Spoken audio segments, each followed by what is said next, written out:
Flows yours, Srijit. It started? Mm-hmm. Okay. I don't see the stream in LinkedIn yet. It'll come. It'll come up, so you can start and. All right. Okay. Good morning, good afternoon, and good evening, everyone, based on where you're joining us from today. Welcome to this webinar on one of the most powerful tools around the Kubernetes environment called KubeVela. And we have two probably very um, um, well-known heroes from our open source world here to present KubeVela to us today. First up, we have Ram. Ram is the chief evangelist at Cloud Foundry Foundation. He's also very well known for transforming industries with respect to consumption of open source solutions and many other things. Everybody in India knows Ram, that's for sure. After that, we have Anup Gopalakrishnan, who is the vice president of engineering here at Guidewire. He's the creator of GWCP, the Guidewire Cloud Platform. He's the maintainer for KubeVela. He's also the inventor of many open source solutions like the phone reporter, etc. Now, having said this, probably Ram, I hand it over to you to say a few words before we go to Anup. Hey everyone, it's so nice to see you today. Thank you so much for joining us. I see lots and lots of people on LinkedIn and lots of people on YouTube. So please drop your thoughts, your comments, your questions, whatever it is that you have. And we intend for this to be interactive. Everybody, can chime in with whatever questions you have. It's mostly going to be Ram with questions and Anup with opinions and answers. So, helping me on this journey is much appreciated. So, welcome once again. Again, to those of you who don't know, I think I'm the least famous person in the cloud native ecosystem. My name is Ram. I work on an open source project called Cloud Foundry full time, but I love the cloud native ecosystem. I love what Kubernetes is doing to DevOps teams and SRE teams and platform teams, or whatever you like to call yourself this week. So, in terms of a little bit of background, and allow me to indulge in this, Srijit and I met in Bangalore a couple of months ago when the KCV event happened, and Srijit said, you should talk about KubeVela when you talk about so many CNCF projects. And I said, I just did a KubeVela session at the Chennai KCD meetup.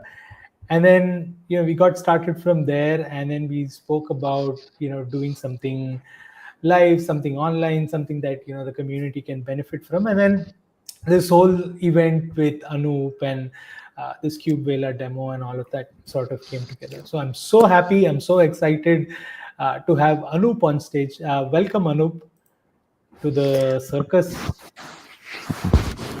Thank you very much, Ram. I think I'll have to disagree with you, and I'll have to compete with you on the least known person in in the cloud native ecosystem. So, Ram, are you still speaking or? No? Okay. Okay. Cool. Sorry. So, like I said, I am probably the least known person.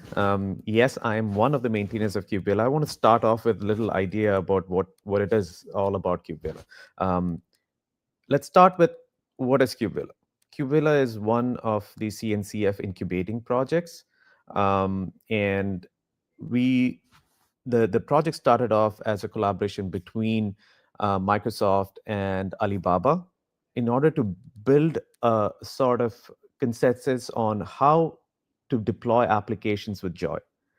Um, in our daily day-to-day life, um, most of us are doing a lot of engineering activities, deploying applications, building infrastructure, all of those things together, right?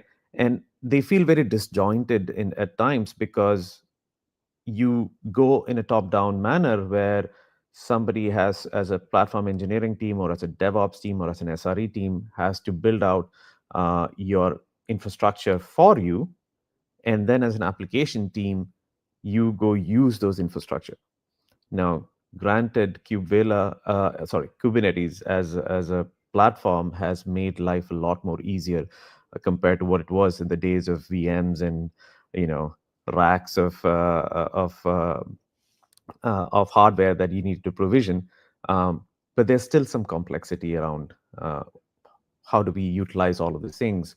And if you just look at the sheer volume of YAML architecting you need to do, which is why I call most of us these days working on Kubernetes as YAML architects more than anything else, because there's a ton of YAML that we have to worry about.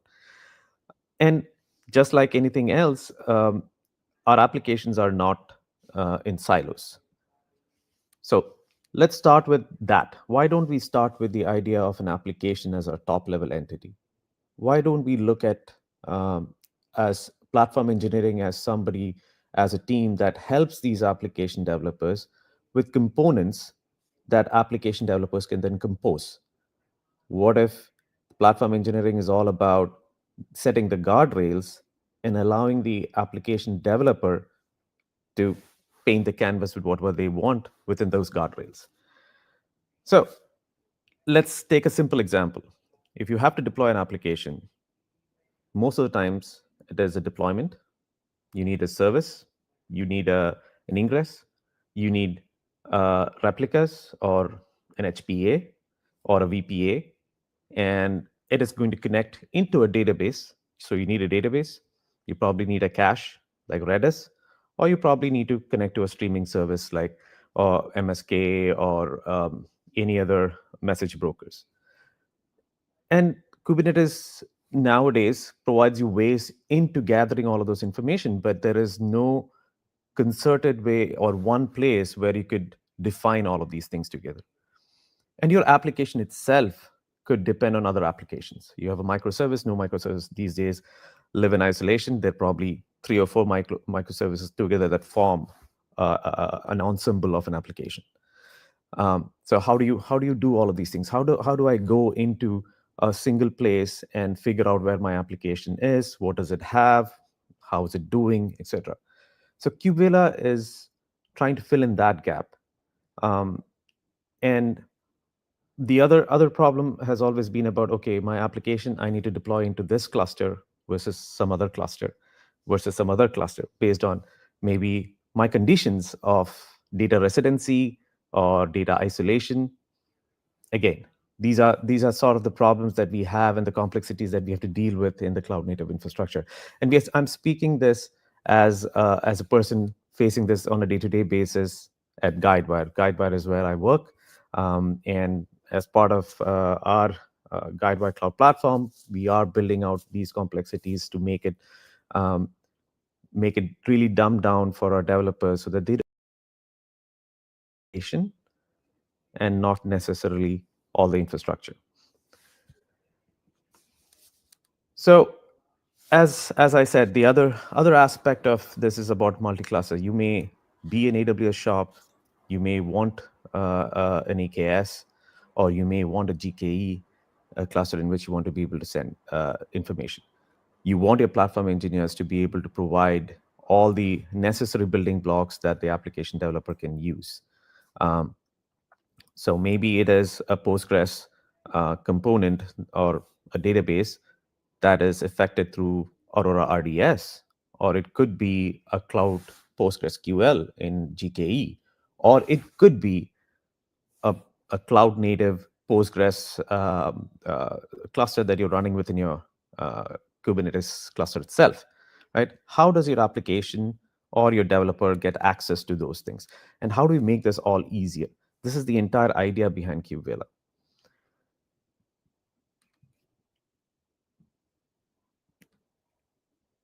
I'm sorry, I'm working through some of these things. So now, how does KubeVela work? KubeVela is based on a specification called the OAM, or Open Application Model.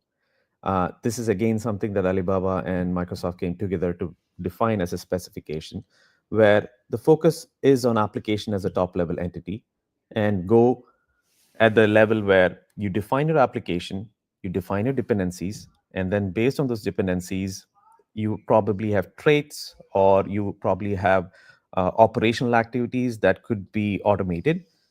which as a developer, I don't need to be able to think about anymore. How do I automate it in such a manner that as a developer, I could just use it as is with some key flows that I could, key information that I could mention that would take away the entire complexity of me having to know how an ingress HTTP path needs to be set versus how much, what instance type of RDS should I be using, all of those things.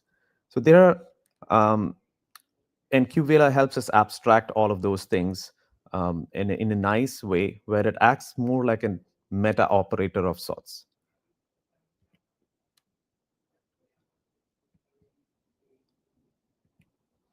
Okay. Now, So I coming to, just, sorry, Anup, I just wanted to yes, interject with a question. Now, sure. you're talking about multi-cloud, you're talking about tons and tons of services.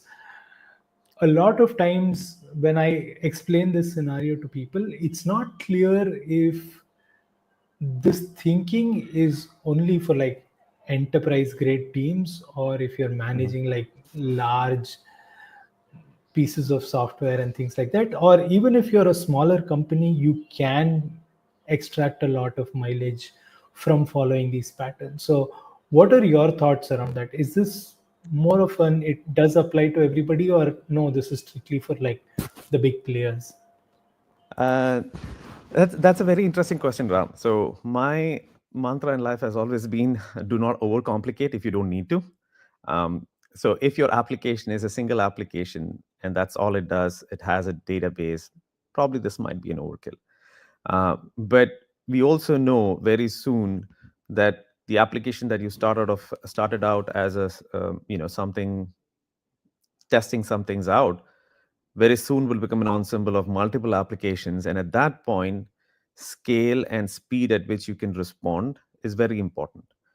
Um, and the other factor to remember is if you want to have a clean separation between how infrastructure is going to be modeled so that you can have standardization and the security and compliance guardrails, um, then you probably need to have a standardization package or a standardization tool that can help you get there.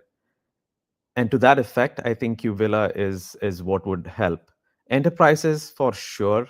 In the sense that we're all mired by complexity all around us, right? It's very easy to get lost in the details and then finally get to a point where, oh, Ram is the only one who knows how this whole thing orchestrates because application A talks to application B, which talks to a database, which talks to Redis.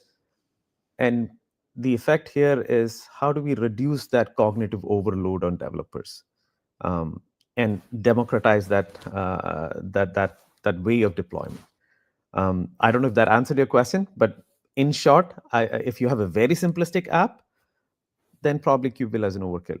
But we all know that you start there, and then most likely complexity is what follows. Yeah, I mean, my question was more towards this entire notion of thinking in terms of a platform and thinking in terms of patterns, not necessarily just about KubeVela, although, in this particular situation, we can use it interchangeably, but I get the point. Yeah, yeah. And if you are thinking at the level of a platform, at that point you're already thinking scale, right? Because if you have a single application, then you don't probably need a platform, you probably just need a VM, etc. But I agree with you, if you're thinking at the platform level, which means that you are either prepping for scale or you're already at scale. And at that point, having the thought process to define what the platform components are, giving the freedom to the application developers and owners how they can utilize these components or traits within their own application architecture. I think it's very important at that point.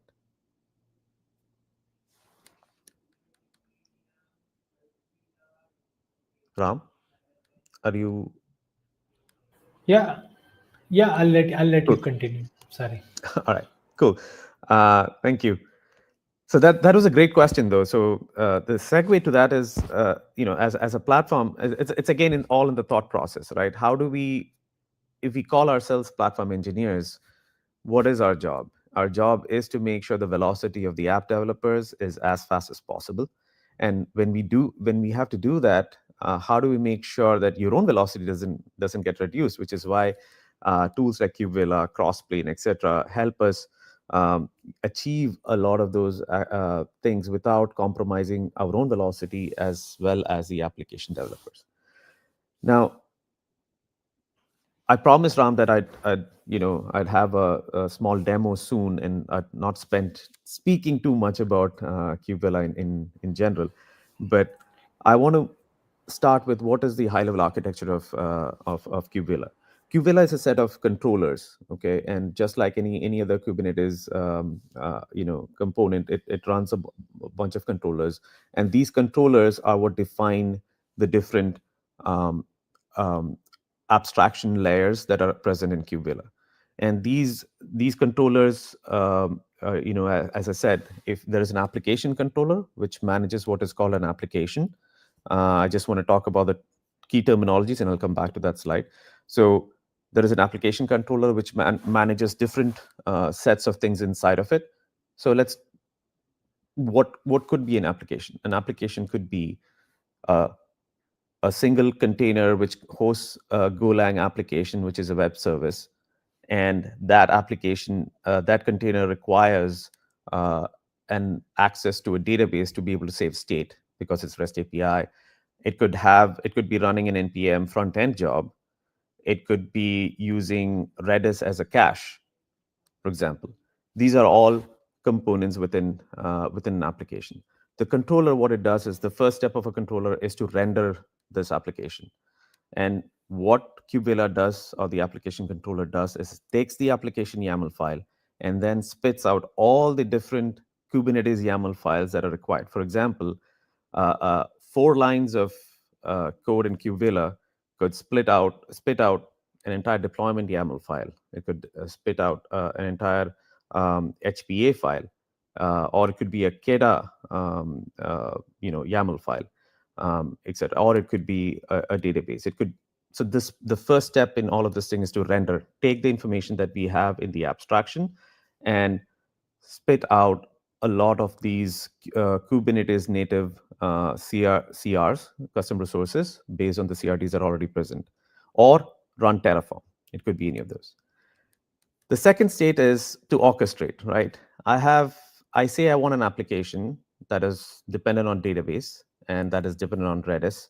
Now I have an order in which this probably needs to be run. I probably need to have my application my database deployed first. I probably want the secrets or the credentials of that database to be saved in a Kubernetes secrets, which is then accessible to my application, either through the secrets or as environment variables. So maybe I may need to do some service binding. And then I may need to run a Redis as a cache, as a separate step. And then the last step is deploy my application itself, right?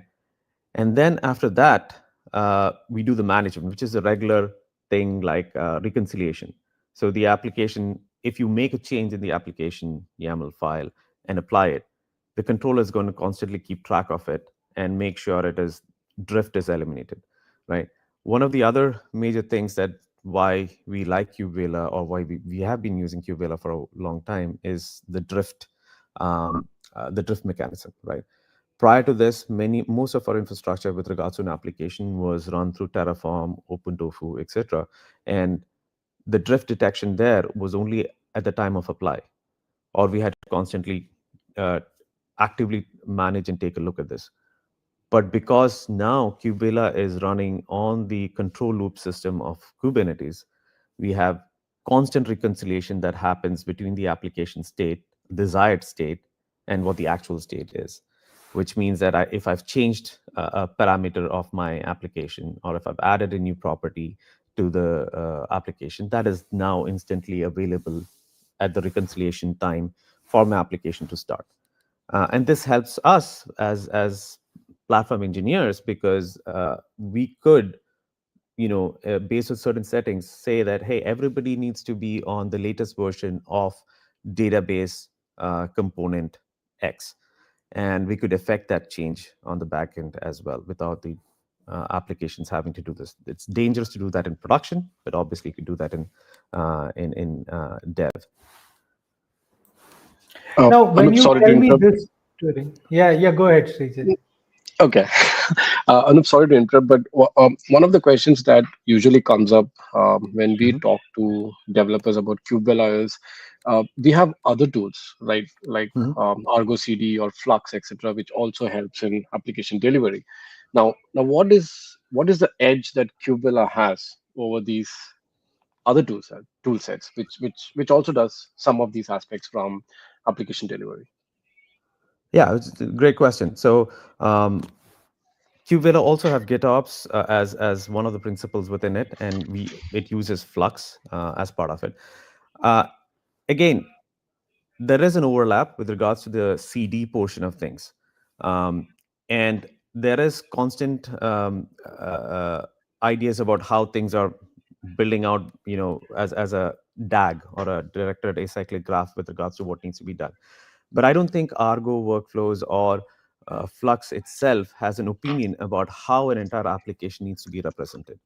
And with regards to the guardrails, like as platform engineers, how do you give these guardrails to your developers so that they can discover it on their own and start working on it? There is no representation on equal that I have seen. I could be wrong, but I have not seen an equivalent. For example, let's say as a platform engineer, I have created a new component for, say, Elasticsearch, and I need this available to my developers. How do they discover it? Is I have to go read documentations, or is there a CLI through which I can discover at any time what new components are there, what versions of new components are there? So while Argo and Flux are focused on purely the CD aspect, Yeah, KubeVela is more abstract and does some of the CD aspects, and it uses Flux for that matter. And it is a more comprehensive way of defining how an application should look like, and with opinions for extensibility as well. understood. The power of OAM, right? That's what makes it um, different when compared to Argo CD and Flux. Correct. And I would not think of them as competing products. I would think of them more as complementary products. So Hmm. Within KubeVela, you could have ways to use Argo CD as your way of delivery, and you could use KubeVela abstractions as the definition of what an application should look like, and the Argo workflows could use that, or Flux could use the same. Awesome. Thank you, Anup.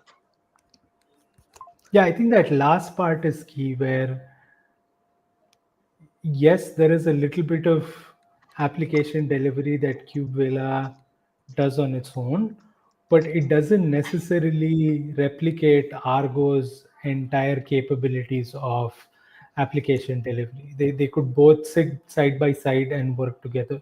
Likewise, Argo doesn't get into the business of defining what your, let's say, 12 factor app, for lack of a better term, might look like, because that's not what their focus is. Whereas the open application model, the 12 factor methodology, all of these things dictate the design of how the application is architected from the ground up. How do you get services in, etc., which is, entirely outside the purview of an Argo or a Flux and things like that. So they can very happily be used together if that's what people want. Sometimes it's twice the headache, but also sometimes it's twice the fun. So depending on I the cannot usage. agree more. I cannot agree more about both parts, right? The headache as well as the joy. Making use of tools that are meant to do one thing is makes it easier to fit within its scope of work than having to make it do other things. Um, and yes, this is where there are multiple overlaps that you will see in KubeVela. For example, there is KubeVela supports multi-cluster management of deployment of applications into multiple clusters. KubeVela has its own native way of connecting to different clusters into which you can deploy, but it is unopinionated, and it could also work with other orchestrators like OCM, for example, Open Cluster Management, which is from Red Hat, I believe. And you could create an add-on, um, An add-on is another aspect of KubeVela where I've talked about extensibility, and that is a huge part of KubeVela, is that it is flexible and it's extensible. If you see that there is something that you'd like to add, for example, as a set of components into your system, or you'd like to use KubeVela to install your application, for example, be it Argo, uh, Flux, or let's say OCM or anything else, you could use the guardrails that KubeVela provides through what is called add-ons to install those in your cluster, and at the same time expose some of those as components or traits or policies, which I'll talk about soon, um, to your application developers. So the, while I like what Ram said is about, yes, it's sometimes twice the headache, but it can be twice the fun as long as you use the right tool for the right job. And KubeVela does not come in the way of which tool you should be using. For example, for creating cloud resources, you could use Crossplane as a way behind KubeVela. So KubeVela becomes your interface, while behind the scenes you could be generating Crossplane resources that goes ahead and creates resources in AWS or Alibaba or cloud or GKE or GCP or anything else. Or at the same time, you could potentially run a Terraform controller, which uses your Terraform components, and which runs Terraform and creates these resources as well. So KubeVela tries to be unopinionated on the implementation side, and it is opinionated on the interface side. So why I say the interface is that gives you the structure for your application, but behind the scenes, what you generate out of it is up to you. All right. Coming to some of the key terminologies. So like I said, application is our top level entity. And very soon I'll show you a file of what an application looks like. And an application is a collection of components, traits, and policies. Now, what is a component? Component is usually a deployable unit or an orchestratable activity. An example is, a microservice, which you have a container for, an image is there, and you want to be able to use some of those um, REST APIs. So there are different types of components, and you can add your own type. The default ones that come out of KubeVela are things like web service, cron job, task, worker, etc. And these, let's take an example of web service. They usually have a mapping towards what the Kubernetes native services are. So a web service is usually what it provides is a deployment, probably an ingress if you provide a trait for it, etc. So that's a component. And then what's a trait? A trait is an operational feature or something that you want to add on top of a component. It is tied to a component, and it is redefining or patching that resource that is created as a component. For example, like I said, ingress, right? If you have an application and you want to add an ingress, so you may have a trait that says, okay, for this microservice, this is my ingress, this is my HTTP path. Or it could be like, for this component, which is my microservice application, and I want to have a replica set of 3 versus 4, or whatever number you want, or you want to be able to add an HPA, a horizontal pod autoscaler. Those are what is called traits. Before I come to workflow, I'll come to the policies. Policies are similar to traits, but they apply to the entire application. An example could be that, hey, I have this definition of an application, and that's great. My microservice has replicas of 10, but I don't need 10 replicas when I'm running this in my dev instance or my dev cluster. So you could write a policy that says that, okay, patch this microservice component to have replicas of 1 if it is running in dev, versus if it is running in prod, it should be running with 10 replicas. Or you could have topology constraints that you want to put in with regards to AZs. or you could have topology constraints you want to put in at regards to clusters, that this should be only deployed in this environment to this set of clusters versus this set of clusters. Um, Workflows. Now, I have components which have defining what is going to happen, and traits that is going to operationalize those components, and the policies that's going to operationalize the entire application. Workflows are the things that is the glue that holds all of these together in order to create a DAG that says, run this component first, then run this component, or do this activity and then do this, etc. So that's what workflows are.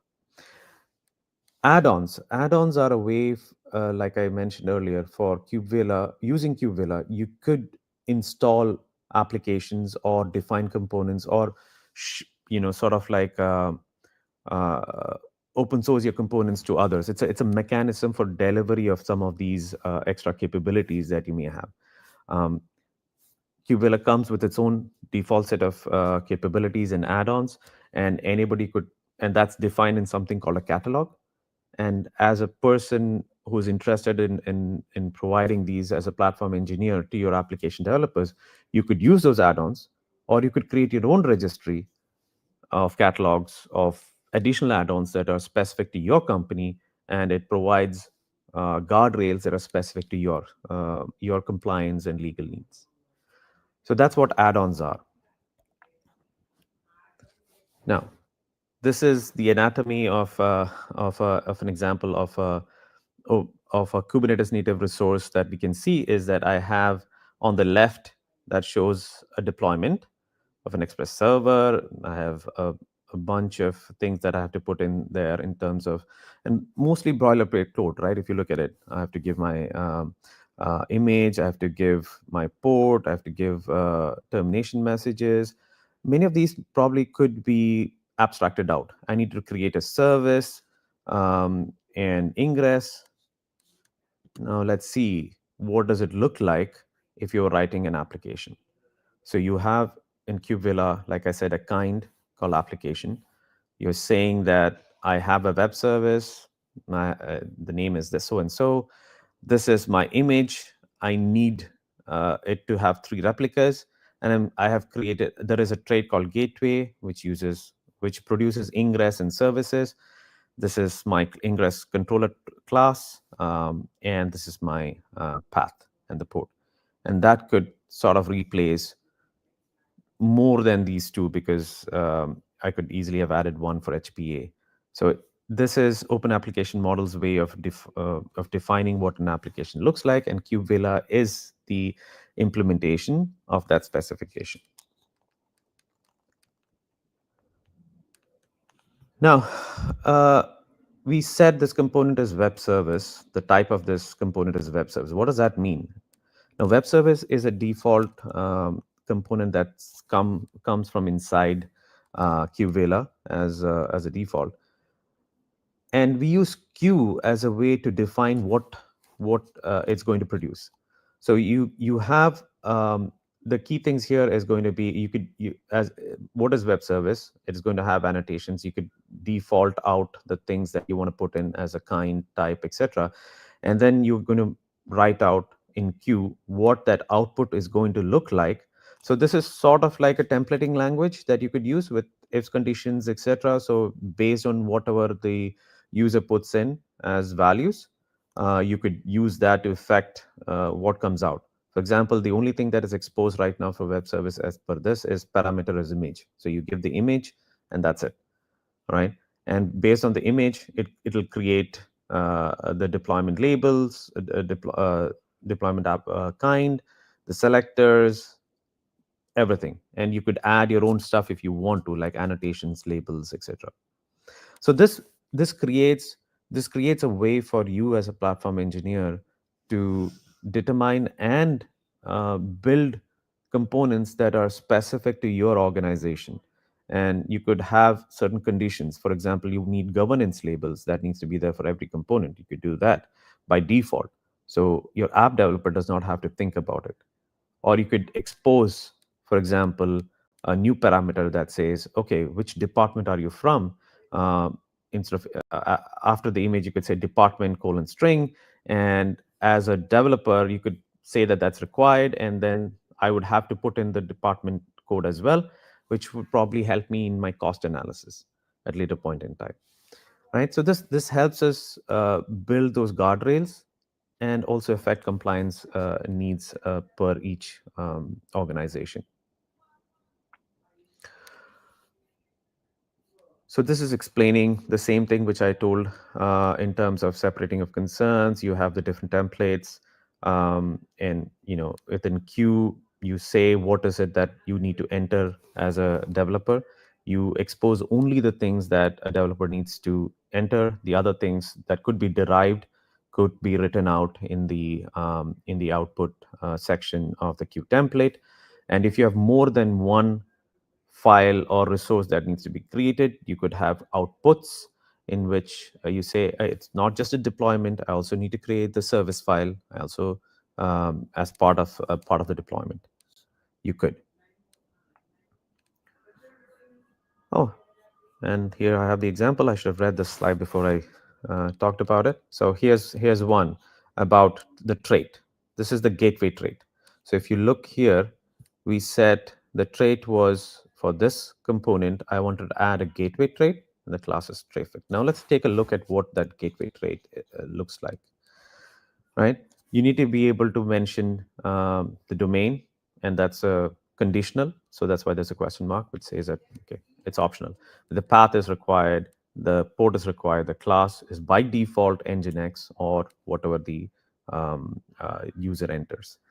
And that provides a service. It creates a service resource and also creates an ingress resource. So Q, at the time of rendering, when KubeVela runs against this application, the type of rendering, it's going to go through this entire DAG and then create each of these YAML files and apply them into the Kubernetes resource.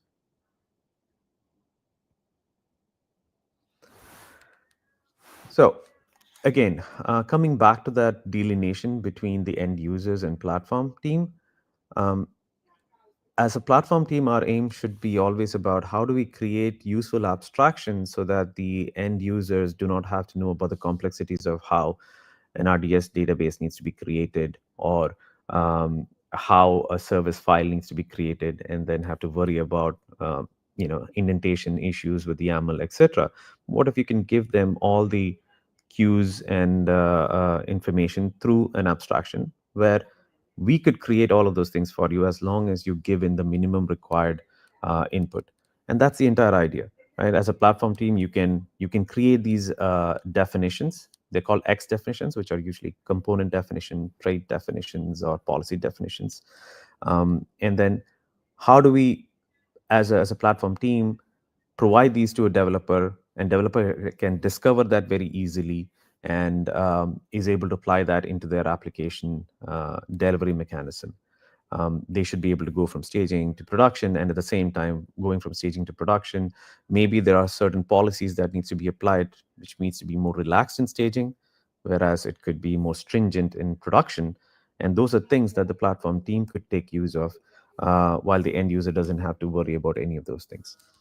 In total, the idea is to reduce the cognitive load on the developer. And you could add your own custom resources with regards to, hey, KEDA, OpenCruise, which is for rollouts, Flagger, etc. So you can, sky's the limit with regards to what you can do. And the Kubernetes ecosystem is growing at such a pace that it's very hard for an app developer to have to know about everything and then go learn and discover. Instead, you as a platform team could be the amplification factor there, as well as reduce the cognitive overload entirely for the team. All right, that was it. And then I was going to go into demo, but before that, Ram. Do you want to take up an interesting question, Anup? Always, if I know the answer to it. All right. So there are multiple questions in the same flavor. Okay. Basically, it hints at in the new world of AI agents, right? Mhm. Where the complete YAML-based architecture can be now avoided, and the agents Hmm. can now directly talk to the API servers, etc. Hmm. Where do you sit? Where do you see KubeVela fitting into this ecosystem? Would AI agents would these AI agents still need KubeVela at the backend to do all this orchestration, or what is your thought on that? That's a very good question. Something that I've also been thinking quite a lot. So um, I think over time that distinctions will blur. Um, but then the question about finding the health, and AI thrives on the details, right? Because it needs as much detail as possible. Whereas as humans, we can only survive on abstractions. That's something I've learned over time in the industry. We can't possibly know every single thing that goes underneath it. And AI can help us do many of those things, but as humans, we still need to be in the loop with regards to the abstraction. So the way I'm thinking about it is there will be a necessary evolution of many of these tools Hmm. on how you can do the adoption and get AI to do a lot of these things for you using those abstractions, which would help us also mentally model our own thoughts with regards to how these things are working, right? When I say unless your AI needs as much context as possible. Now, KubeVela is already providing that context to a large extent, which could empower your AI to be more knowledgeable about what's happening. For example, if you ask, let's assume that there's an MCP server for KubeVela and or is able to connect to Kubernetes and query the KubeVela components or applications, then it already knows an application, the relationship between different components in the same application, and so it should make it a lot more easier to adopt, is what I think. But that said, this is an open question that everybody's thinking about. How is this going to work? Because I see very much in the future AI will take a lot of these things off of our plate, but at the same time, there is a human in the loop element who cannot, based on all the details that AI throws at you, be able to make sense of it. So there's a middle path that we'll have to follow for at least some time before any of these and all of these become irrelevant. Makes sense. Yeah. All right. So for demo, I am going to show one of the projects that we are doing here at Guidewire, which is called Fern. um, and it's an open source tool which is just about getting data about your tests. And if you're writing Ginkgo test, you could write a simple plugin. We have a plugin that you could simple apply and get that data into a central repository and look at trends of how these things are working. Now, with regards to how is this even you know deployment, how the deployment orchestration looks like. Let me So it's got a web browser, it's got REST APIs, GraphQL APIs, and it needs a Postgres database, it needs a Redis database, it needs Keycloak. Keycloak is an IDP or identity provider, and we use that as a way for authentication. It uses traits for gateway, which is about ingress. And then I have a service binding, which is about, okay, the Postgres creates secrets with the credentials, and I need to be able to connect the data between Postgres and the web service application, so that take that information from the secrets and put it as environment variables into the web service, so that it can continue to run. So simple application, not too complicated. And if I were to write this in Kubernetes, it would be a lot of things. Um, I would be writing a lot of YAML for just the web service itself, which is a deployment. Then I would have for Postgres and for Redis and Keycloak. And the traits would be like for gateway, I would need to write a service YAML. I need to write an ingress YAML. And for service binding, I have to find ways how I can export from the secrets into the component itself. So let's take a look at what does it look like.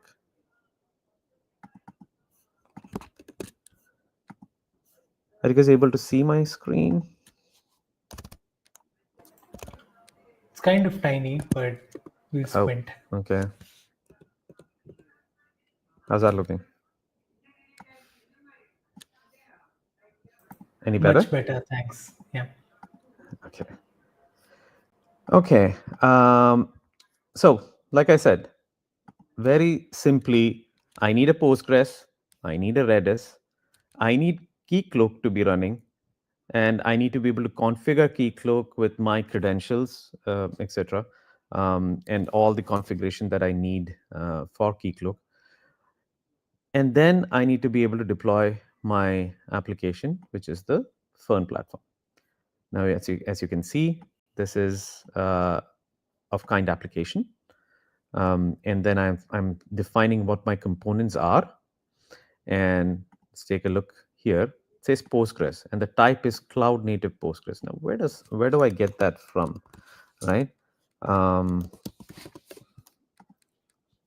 I have a local K3D cluster which I'm running, in which I have installed cloud native Postgres. If you don't know, cloud native Postgres is an open source tool that you can use to run Postgres natively in Kubernetes.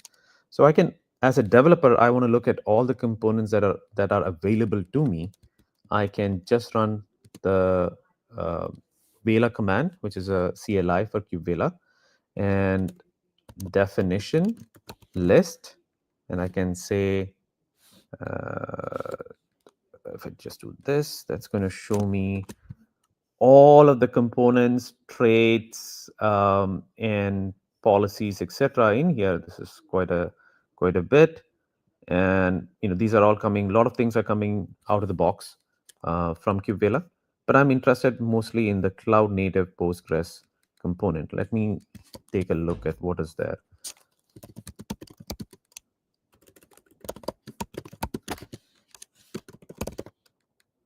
I can do this, and that tells me, okay, this is the specification. These are all the parameters that I have available to me to start changing the behavior of cloud native Postgres.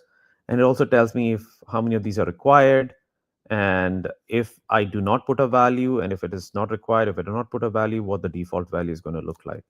I have a better way to look at it as well. I can just do --web, and it's going to show me the same thing in a browser.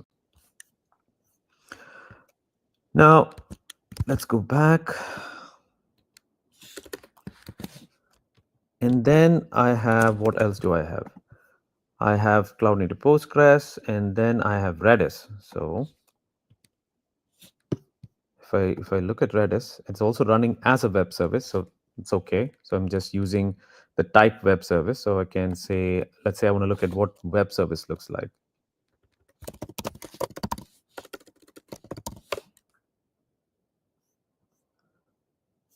So web service has the specification, has all of these things, the ports, and a lot of things that I can look at and figure out what I want to use.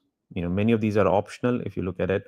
And so I can decide what values I need to put or not. Okay.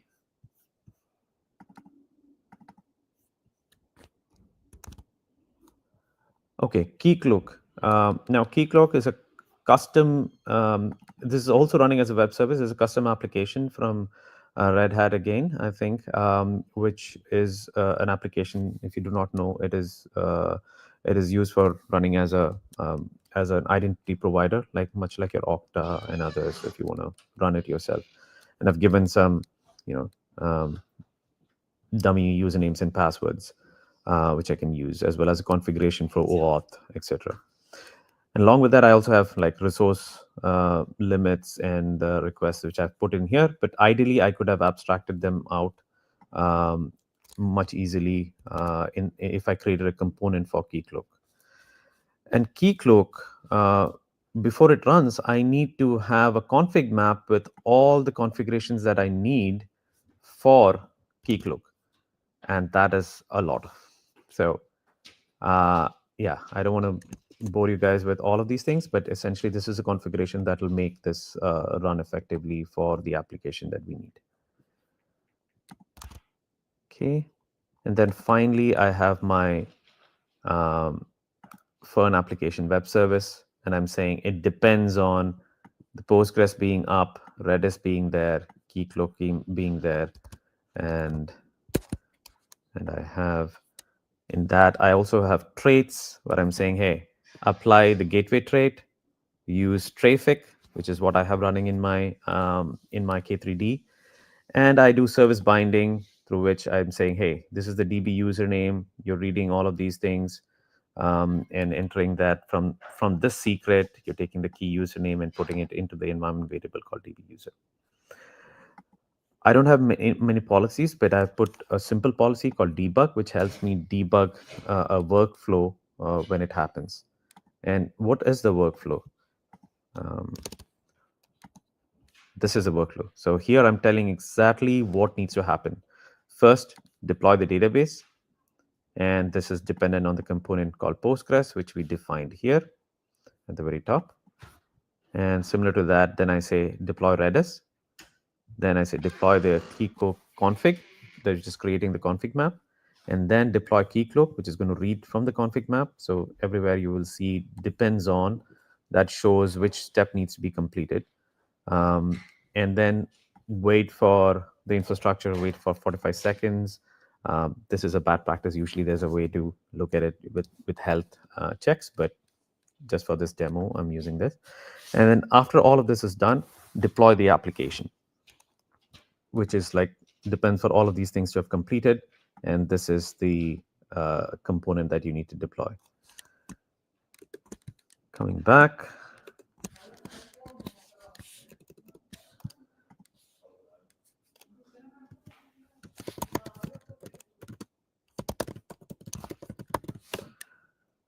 There are no resources right now in this namespace. I can also check against all, and there's nothing.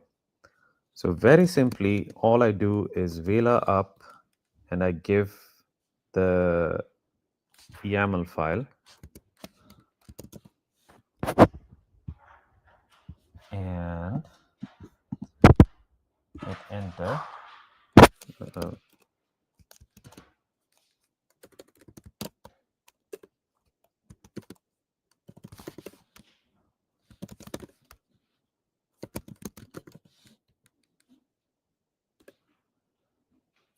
And there it is. It is not right now running. So I'm just going to go to K9S. That'll give us a better view.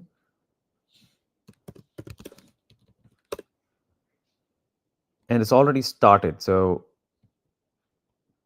kubectl Redis is already running. Postgres is currently running. It's starting up. Keycloak is running. And it's setting up all that configuration. And after all of this is run is when our Fern platform would run after waiting for 45 seconds. So let's wait. So as you can see right now, Keycloak is up and running. And there's a 45-second wait before this happens. In the meantime, if there are any questions, happy to take them. There's one about the health checks that we were just talking about. So Paranitharan says KubeVela performs health checks only during deployment, but it doesn't reconcile or continuously monitor afterwards.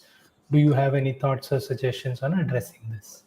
Yes, that is something we are actually looking at right now. So there was a project called for health scopes, which was abandoned sometime midway. So we're looking at how to resurrect that in a way that is amenable to be able to get health checks done and provide a holistic status check for the entire application by looking at all the components inside of it. So yes, that is a known deficiency at this point, and we are working on that. Yeah, sorry. Go ahead.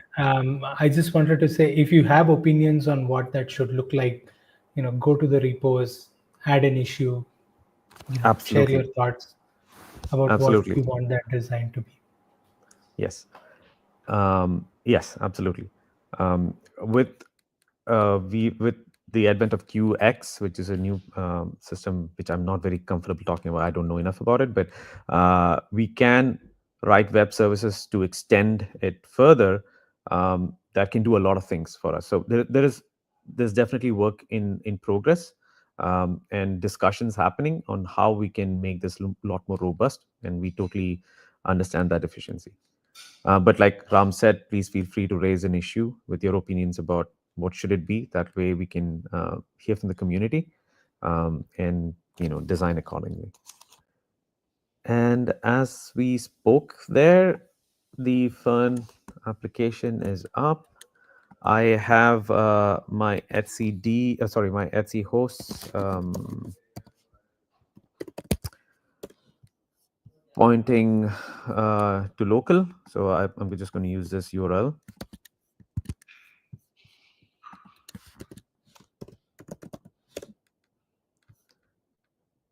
Okay. Can I?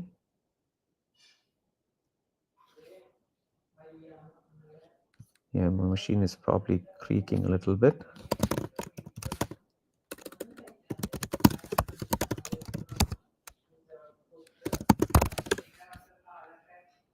Okay, yeah, it worked.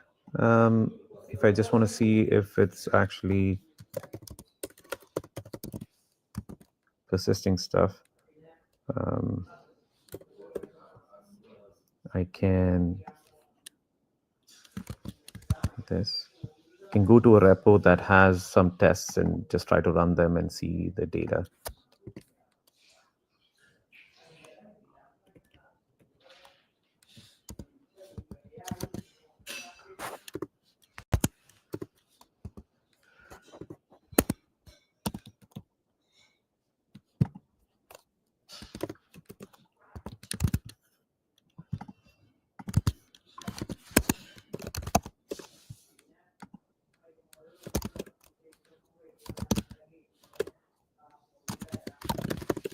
So what I'm doing here is I have a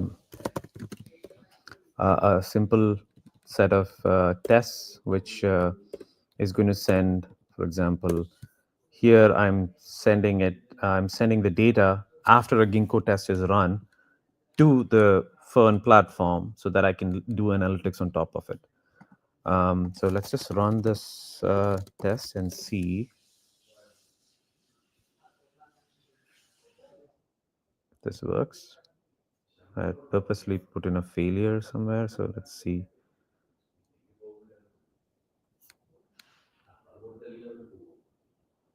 Yeah, okay, so the failure happened, and okay, if I come back here, there is magically a test run.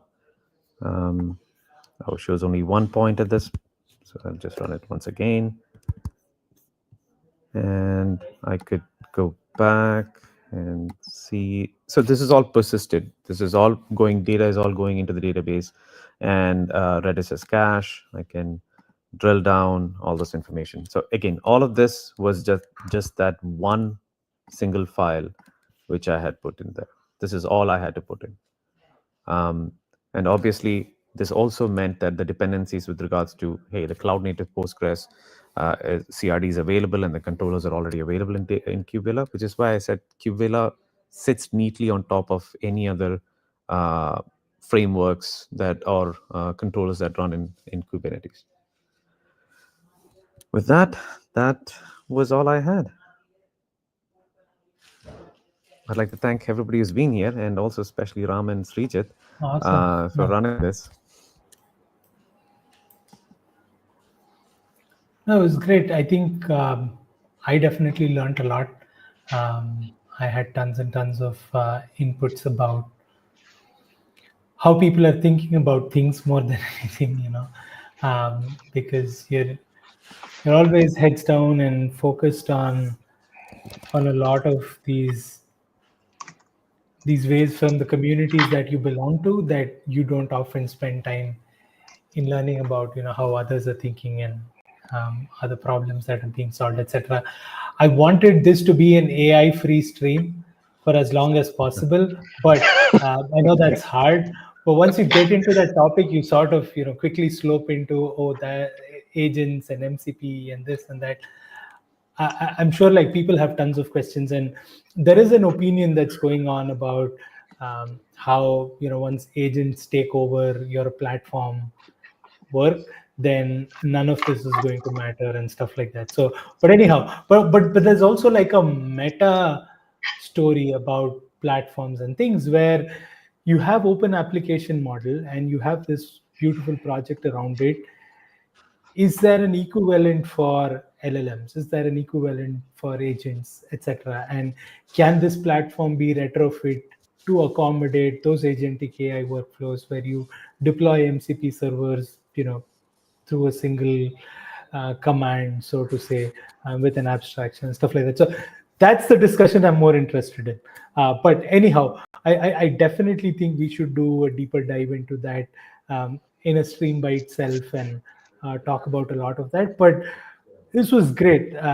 Open application model and all of the different pieces that you folks have uh, designed as a community. And I think anybody who's invested and interested in platforms, in cloud native, and sort of stitching all of these things together should definitely come together as a community, join more working group calls, open more issues of discussions about what you'd like to talk through and get answers about, and how you can apply a lot of these principles to what you do every day. So I think that's key. And maybe we continue getting others who are consuming the stuff that has been built. So if you're somebody who's benefited from KubeVela in some way and you want to talk about it, this is the space. Come forward. It doesn't you don't have to open up like your production clusters and show us everything, but just bring your lessons, bring your stories, bring what worked well for you, but also bring stories about what has been tough for you. And I think the community is definitely waiting to hear about what you've tried and how they can help you do better. And I'd like to also just add that no work is completely done forever, right? It's open source, it's out there. Please bring your opinions. We'd like to obviously build what the community wants to use. Please join our community meetings. This that happens every 3 weeks. Um, Join our Slack CNCF Slack channel called KubeVela. Bring your voice, bring your opinions. We are happy to listen to them and make this a greater product for the greater good of everyone. And uh, willing to work with other teams who would benefit from this as well, other open source projects too. So Yeah. Probably before we close, Anup, we could show the barcodes that we have for them to join oh, all the absolutely, communities and so on that we have in place for KubeVela. absolutely. And for everyone out there, we have a very vibrant community. We keep it very alive. We discuss a lot of things, technical issues, and so on. Feel free to join in, and we would be happy to hear from you as well. And of course, contribution is always appreciated.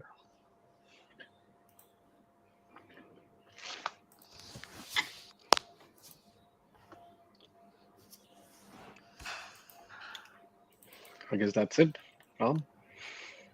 Yeah, that's all I had. I mean, thank you so much for doing this, both of you taking the time out and speaking to No, the community.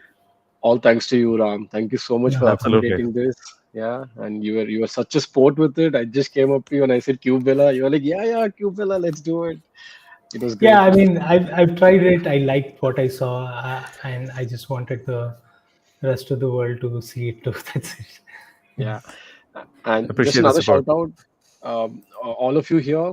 We will be there at the OSS Summit. Feel free to come up to us, talk to us. We will be presenting KubeVela in a session. We also have a booth with us.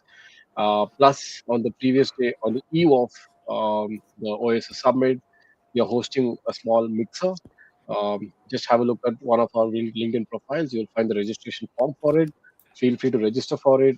Come meet us, network with us, have some dinner. You'll also have some fun. This is in Anup, Hyderabad. you agree with the fun, right? Oh, absolutely. Yeah, It's about absolutely. you. That's the entire premise of KubeVela.